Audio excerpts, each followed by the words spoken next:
Erev Tov Chavrim, I'm Stephen Ben-Nun. You're watching Israeli News Live. Russia's not playing around, getting ready. We were really beginning to suspect that Russia would not be willing to defend Syria in the event of a U.S.-led coalition invasion inside the country. But the latest word coming out is that Russia has joined forces with Iran, saying that they would take on the United States if they do this again, if they try to do any kind of attack whatsoever. Surprising as that may be, we're seeing even the evidence of that already on the ground. Another shocker that we're going to share with you in our broadcast tonight is that President Xi of China and the United States, along with Japan, look like they have joined forces together to take down North Korea's Kim Jong-un. And that may be by force, with 150,000 troops moved up onto the northern border of North Korea. United States and South Korea there getting ready to do an attack there, and Japan and the United States working together to do a invasion on the coastlines of North Korea there. These are events that are about to transpire, and what's going to shock you even more, every bit of this is biblical, every bit of this has been prophesied, and it looks like Donald Trump is the very man that's going to carry that all out. I'm Stephen Ben-Nun. Let's get right into the message here today on Israeli News Live about these types of events that we're speaking about here now. Topwar.ru, the Russian language online news source here, speaking about that the Russians have moved in some very special new anti-missile weapon system there after the failure of the S-300 and the S-400 systems, or the C-400 troop system there. And as a result, they have moved in the Buk M3. The Buk M3 is a brand new missile defense system that Russia has developed there. Much smaller, much more lighter, very agile and easy to move around, and of course, very mobile, you might say there. That system there, according to Sputnik News, that was developed and came out last year in 2016, says it's called the Aircraft Killer, new Russian Buk M3 SAM system to enter service soon. Well, it is now inside of Syria, which lets us know that Russia is taking very serious any other provocations by President Trump on the Syrian government there. Looks like he is going to stand by his man there, President Bashar al-Assad. And again, I really kind of hold to the fact that I do not believe that President Bashar al-Assad is guilty of any chemical weapons upon his own people, although it is appearing more and more that what happened was the weapons storage facility that they were targeting there inside of Syria, that the Syrian government did hit, contained chemical weapons that were being stored by the Syrian rebels. We got some new information about that. Going to share that with you here in just a moment there. And again, as we've stated all along there, Bashar al-Assad has certainly been targeted by the entire world. Even that we see as well of we find that with President Erdogan. As I did a news broadcast on Erdogan back in September, and on this news broadcast right here, we titled it, "Erdogan Betrays Putin with Staged Coup to Invade Syria." I did this video here on September the 7th of 2016. We've stated it many other times since that time that Erdogan has been playing Russia all along, and that President Putin shouldn't even trust him so far as he could throw the man. And we have seen that this is really carrying out. As I stated before, he's using the opportunity to get troops, get tanks, all the military equipment into the northern part of Syria, so that when NATO was ready to do the invasion on Syria, that the Turkish military would already be in place as he fakes the coup to get in the good graces of President Putin there.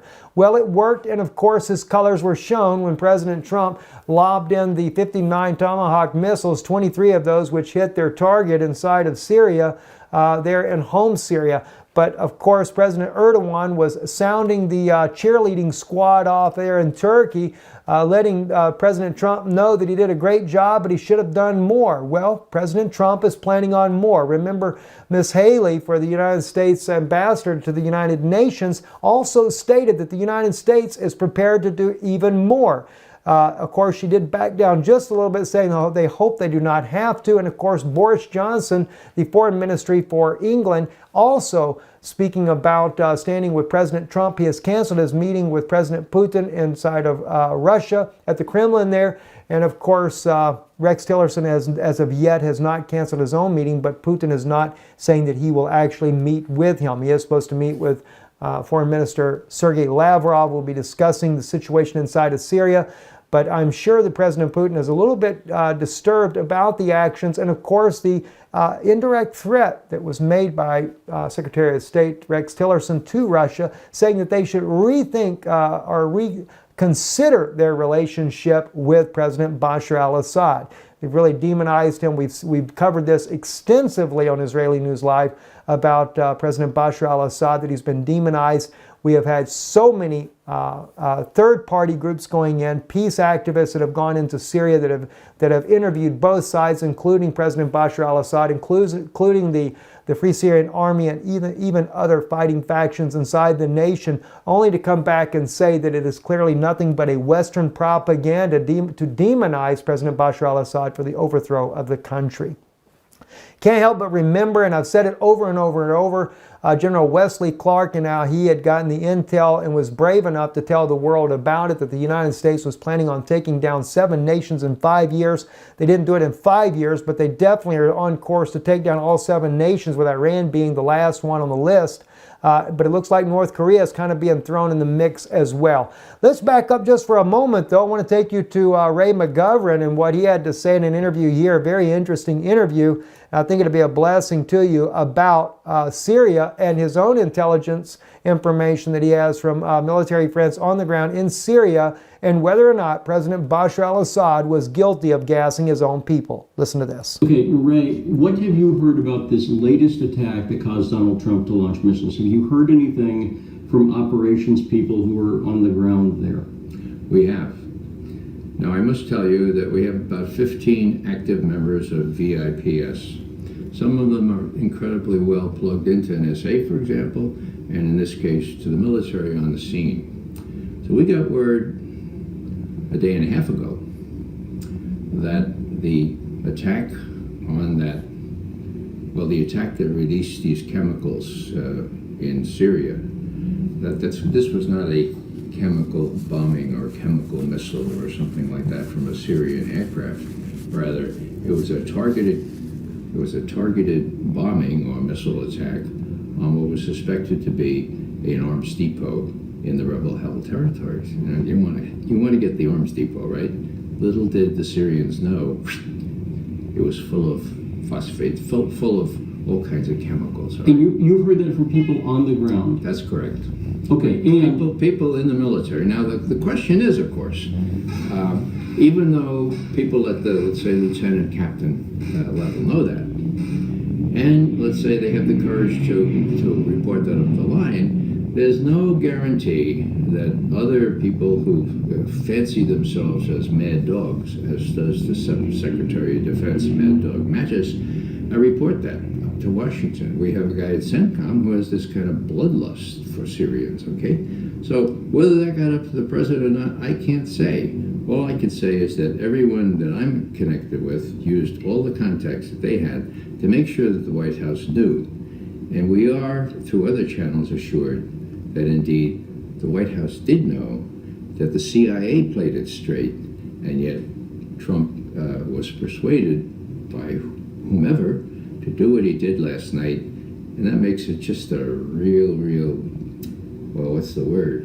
Kind of a flashback into really bad times in the past. And that was very troubling indeed to hear that type of information, that the information, this intelligence that, according to Ray McGovern, that he had gotten from military sources that are aware of the actions on the ground, that the chemical weapons were there inside a rebel-held arms depot, a cache of weapons that they had there. As he stated, the Syrians did not know.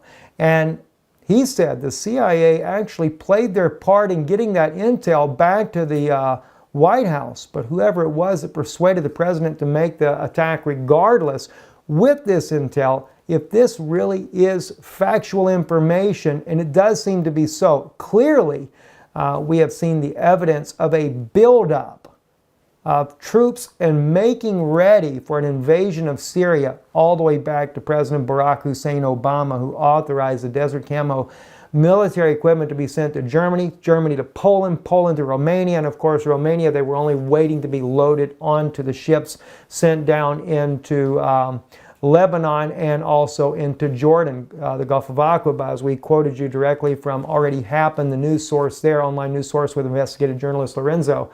And that information, along with the fact yesterday we reported how that the U.S. generals were meeting with the Lebanese officials to be able to bring in military equipment as aid, as they called it, for the military government because of the Syrian conflict. And of course, the U.S. and U.K. militaries, along with the Jordanian military, already crossing over into the Syrian border on the southern side, southeastern side of Syria, closer to the Iraqi border there, knowing that within 50 miles they have the Iranian army there. Now they're claiming they're going in there after ISIS. We believe that it is nothing but preparing for the takeover of Damascus, where President Bashar al-Assad is still holds the stronghold there, and that these forces, the United States leading the way, are planning on taking this all down. Now, not only do we have Rex McGovern, we have so many other voices that are out there, the white helmets, etc.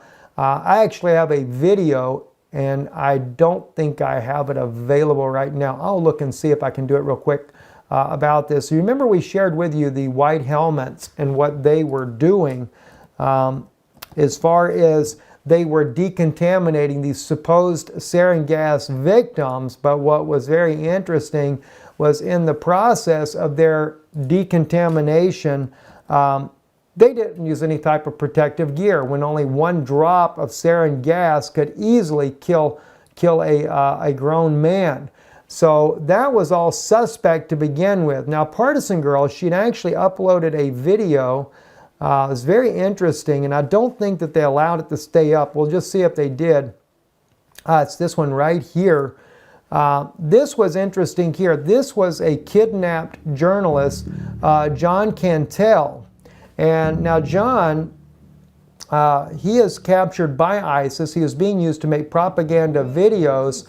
But when you go about halfway into this video, what's interesting is that a little bit better than halfway, watch, I'll have to blow it up on your screen for you here. Gosh, let me see. I don't want to lose this video here either. Let me just keep blowing up the screen so it'll get large enough for you to be able to see this. The white helmets you're going to see in the background, all around him, in fact. And what's concerning to me is that these white helmets appear to be part of the propaganda video. Okay, so let's just watch right here as he's being pretty much forced to do this video. You can already see the white helmets in the background. There's one right here. All right, now just keep watching here for a moment. And by the way, Twitter will not allow this video to be retweeted. Back in here, you can also, they're going to kind of come into focus in a moment there, but there are more white helmets here, all here. Now, there they are there. There's some more right here. All these are white helmets here, and they're operating with ISIS. And if you really begin to watch the video, you'll see that these guys here are watching him very carefully. Very carefully. So, again, it is very obvious that ISIS is working. Look how close they watch this guy. You know, almost as if he is their prisoner. They're staying very close on top of him. And yet this is supposed to be the Syrian white helmets that do all the rescuing of all the people that are being bombed. It is told. Now, see, well, here was interesting. Now they supposedly the Assad government is attacked and they're there for rescuing, but they're not doing anything. But they are working with that. Partisan Girl, I want to just really congratulate her. She does a tremendous amount of work for uncovering all the evils that go on there inside of Syria. Also, Vanessa Beeley, another investigative journalist who spent much time on the ground inside of Syria, has also been there and is weighing in, saying that President Bashar al-Assad did not chemically gas his people. Very good information that she's sharing on this. Moving right along, though, let's go into some other issues here. The U.S. is completely unwilling to cooperate on Syria and consider other interests, is what the Kremlin is stating here on RT. It's really becoming a very tense situation in Syria. All right, now as we get on moving on along here, this is something I wanted to bring you back to. Remember how Russia Beyond the Headlines is the name of the article here. But there has been an alleged Chinese missile deployment near Russia targets the U.S., according to experts. That's what they were actually saying about the Chinese moving the Dongfang 41 nuclear-capable ballistic missiles near the China-Russia border. Now, Russia was stating that this was no threat to their sovereignty whatsoever, and they weren't worried about it. But I have a different suspect on this whole issue now about the Dongfang 41 nuclear-capable missile that was moved up there to the northeast part of China there, and what its real purpose and intent is. And this is what's going to really blow your minds out of the water. Remember when President Trump struck Syria with Russia standing there and Russian warplanes at the very same base. They say that Russia was warned by a third-party means there, and Russia began to move its own planes out before the actual missile attack struck. But the fact that Russia was still there in the vicinity, and there was a risk at loss of life for the Russians as well. But while this was going on, while that strike was given the command to go ahead, President Xi of China was with President Donald Trump. Now, some say that it was a message sent to China. But do you remember what Rex Tillerson said? He said China understands that North Korea poses a threat, and they seem to be more on board with us. I think that China has been on board with the President of the United States on taking down North Korea for quite some time. Now, again, I can't say that Kim Jong-un hasn't put himself in that predicament already, but what I'm trying to bring out to you, there's a lot of stuff goes on in the background that we never know about. And I'm thinking that now China is really not the great friend of Russia that Russia thought they were, just like President Erdogan is also not the great friend of Russia that Russia thought they were as well. I bring this out because on this article right here on mint.tc.net, it's a Japanese article, and this has already came out in the English language as well, by the way, but I just didn't have a chance to report it before it started popping up everywhere there. But at any rate there, 150,000 troops, Chinese troops, have been mobilized, and they were gathered at the Yalu River area in China. All right, now the Yalu River, just to kind of give you an idea where that's at, that's the Yalu River is right here. Where you see that dot at, that's where the Chinese government, well, actually the Chinese government is more up here in the middle section of North Korea there.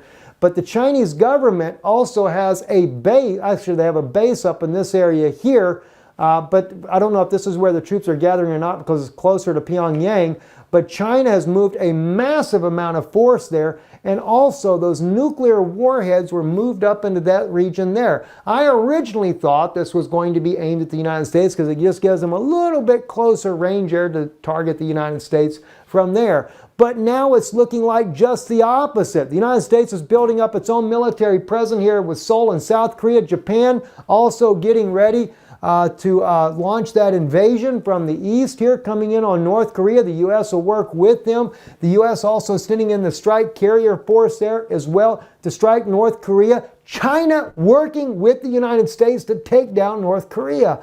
Guys, we have to really back up and re-look at Daniel 11, the prophecy there, in light of what's happening. And I'm going to share that with you. Remember, though, like I said, President Xi Jinping was right here, waves to the press as he walks with the U.S. President Donald Trump at the Mar-a-Lago estate in West Palm Beach, Florida on April the 7th, 2017, when the order was given to take out those warplanes, Assad's warplanes inside of Syria.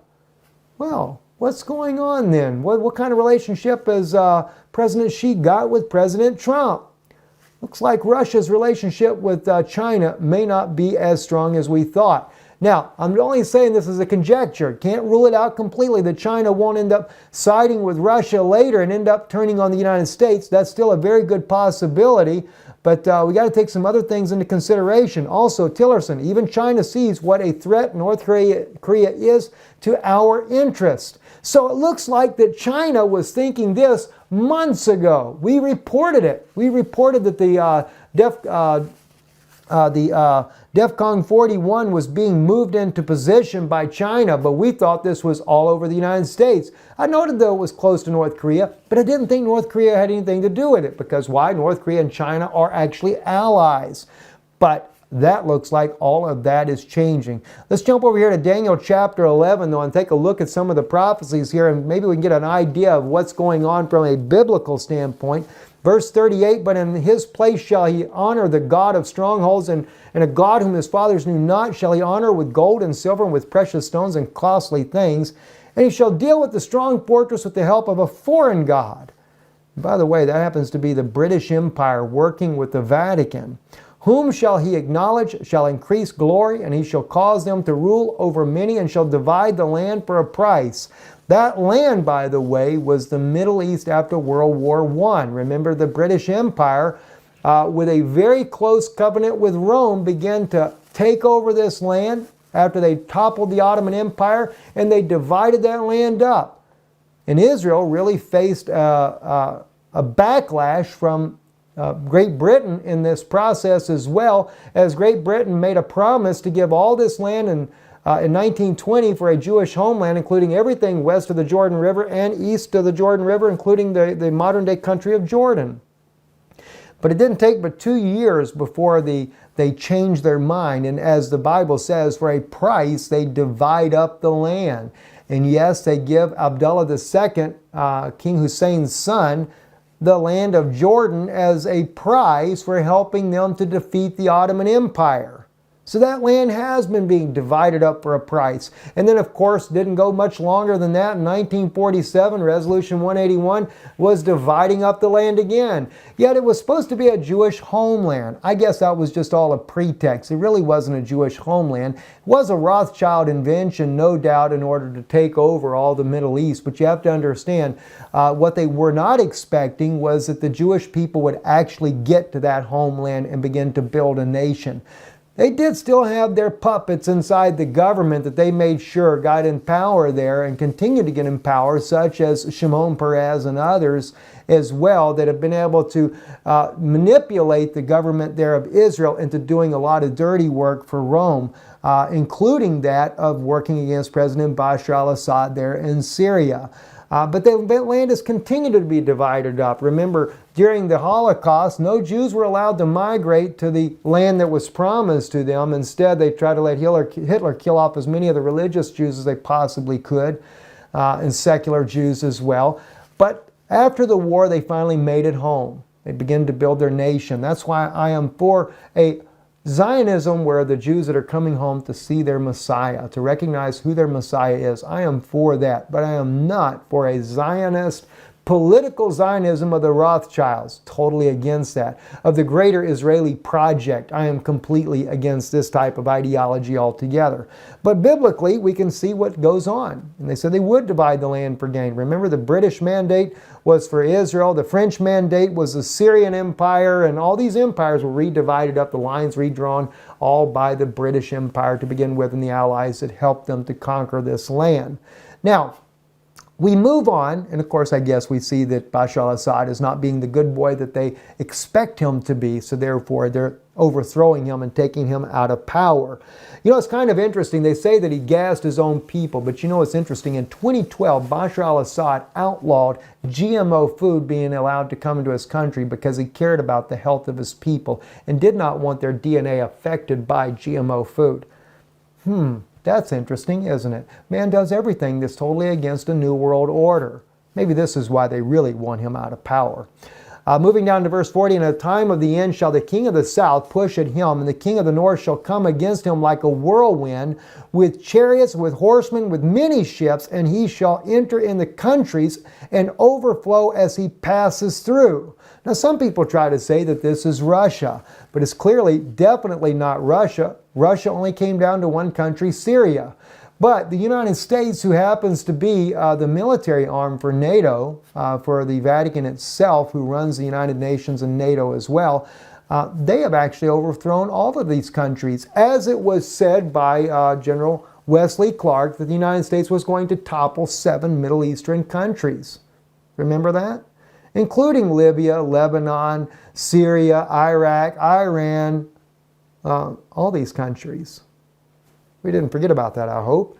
So what did we find here? He enters with his horsemen, and he shall enter into the countries. That's a very interesting word right there. When it says, and he shall enter into the countries. All right? Barasot. Uva, barasot. He will enter into the countries. This is not Israel that he's entering into. It's the surrounding neighboring countries of Israel. It is Syria, Jordan, Iraq, Iran. It is all those countries there that he enters into, including Jordan as well. To do what? He enters into there, he overflows them and passes through. He shall enter also in the beauteous land, and many countries shall be overthrown, but these shall be delivered out of his hand. Edom, Moab, and the chief children of Ammon. Well, Moab and Ammon right there happen to be the Jordanians, and of course you're dealing with the Palestinians. Wow, didn't know that one, did you? He shall stretch forth his hand also upon the countries, and the land of Egypt shall not escape. That sounds familiar, doesn't it? U.S. billions prop up military that toppled Egypt's president. Well, what do you know? All right, so he's not going to let Egypt escape, but he shall have power over the treasuries of gold and silver and over precious things of Egypt, and the Libyans and Ethiopians shall be at his steps. Well, that's not only the U.S. topples Egypt, but also U.S. warplanes launch bombing campaign on the Islamic State in Libya, also toppling Libya. And as you might remember, we did an article ourselves back on December 16th of 2015, Pope Francis, does he really care about the poor? And in this article here on IsraeliNewsLive.org, we go into the aspects that with the U.S. government's help there and banks, they are toppling Ethiopia in order to be able to steal all the mineral rights that are there, using force, heavy-handed tactics to kill the local residents that don't comply with getting out of Dodge. Very interesting, isn't it, how this prophecy in Daniel goes? But it's going to get more interesting because we're going to be looking at another part of this as well. But tidings out of the east and out of the north shall affrighten him. Well, it doesn't really, the word in Hebrew there is not really a fright, you might say. But they trouble him, they aggravate him, they irritate him. And because they irritate him, he shall go forth with great fury to destroy and utterly to take away many. Now, I still think that that king of the north, it's not the president of the United States, it is the Roman hierarchy. But they're dictating to their general, their chief general, the president of the United States and Great Britain, as to what to do about this. And they're going to destroy and utterly make away many. But it's trouble, it's tidings, literally in Hebrew, you're looking at this right here, umetzefon, that is from the north. All right, the tidings are from the north. So Russia entering into Syria becomes something that irritated them. And it irritated them heavily. They did not anticipate Russia coming in. Something that John Kerry said in one of those interviews there that he did with Syrians, the part of the Syrian resistance against Bashar al-Assad that was secretly recorded and released publicly. He said that was an unexpected thing that Russia entered into Syria. They intervened, and that's what irritated him. So he has to take them out of the way. But also the tidings out of the east, they're another problem for him. But notice what he's going to do. He's going to go forth with great fury to destroy and utterly to make away many, to slaughter many. That'll happen in Syria, and I believe that North Korea may be the other region that this is speaking about. Because China seems to be working with the United States. And because of the nuclear weapons that are there, I think this is why China has gotten involved in this battle with Pyongyang. Again, it was all secretly done. Pyongyang probably never suspected that those nuclear warheads that were being moved over there on the north side of his border, that many experts were writing already about, that this was for the United States. I even thought the same thing. It was for the United States. All along, months and months in preparation, they've been preparing to take down North Korea from the very beginning. 150,000 Chinese soldiers ready for the battle. Thousands, tens of thousands of South Korean soldiers, United States soldiers, air power, etc. They're going to make away many. And we'll see Daniel's prophecy unfold. And he shall plant the tents of his palace between the seas and the beauteous holy mountain, and he shall come to his end, and none shall help him. I think that's where it begins to speak about the Pope of Rome. But it's interesting, though, when it speaks about the tents. Could that even be the moving of the U.S. Embassy to Jerusalem? Could it be the Third Temple? I've always kind of held to the Third Temple, but the mere fact that it says tents of his palace between the seas and the beauteous holy mountain, not really sure how that plays out there. I have to pray about it and see how that turns out. Anyway, I'm Stephen Benoon. You're watching Israeli News Live. Thank you for helping be a part of the work that we're doing here, and we thank you for your support and your continued support. I'm Stephen Benoon with Israeli News Live, Erev Tov.